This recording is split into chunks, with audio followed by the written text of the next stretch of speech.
Jaksa penuntut umum menilai proses pengadaan laptop Chromebook di Kementerian Pendidikan tahun anggaran 2021 tidak dilakukan secara transparan dan cenderung dimonopoli melalui penentuan spesifikasi sejak awal. Sementara kuasa hukum Nadiem Makarim menyebut dalam persidangan terbukti sejumlah pejabat jajaran bawah diduga menerima uang secara bersamaan.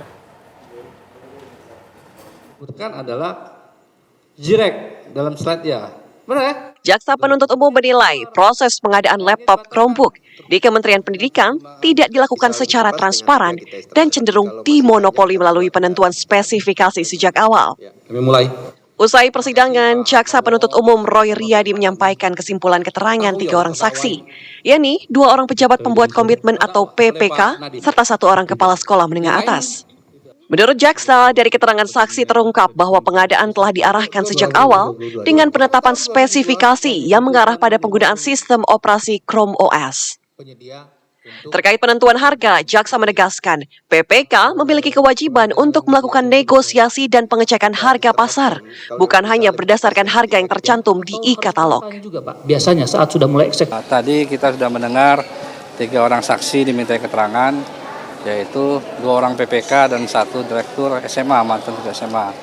Pada kesimpulan yang bisa kita lihat dari keterangan saksi itu, pertama, bahwasanya ini semacam pengadaan yang sudah dimonopoli. Pengadaan ini menggunakan spesifikasi yang sudah diarahkan, yaitu menggunakan Chrome OS, yang mana siapapun jadi penyedianya, dia harus berpartner atau menggunakan CDM Google.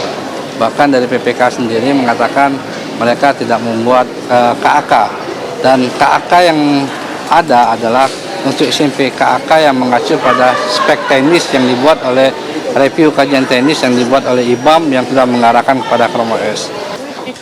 Sementara itu, usai persidangan, kuasa hukum Nadiem Makarim menyampaikan penilaiannya terkait fakta-fakta yang terungkap dalam persidangan. Mereka menyebut dalam persidangan terbukti bahwa sejumlah pejabat di jajaran bawah diduga menerima uang secara bersamaan. Dan jika merujuk pada ketentuan undang-undang, hal tersebut dapat dikategorikan sebagai korupsi yang dilakukan secara berjamaah. Sementara itu, tim kuasa hukum lainnya juga menyoroti keterlibatan kejaksaan dalam proses pengadaan barang dan jasa.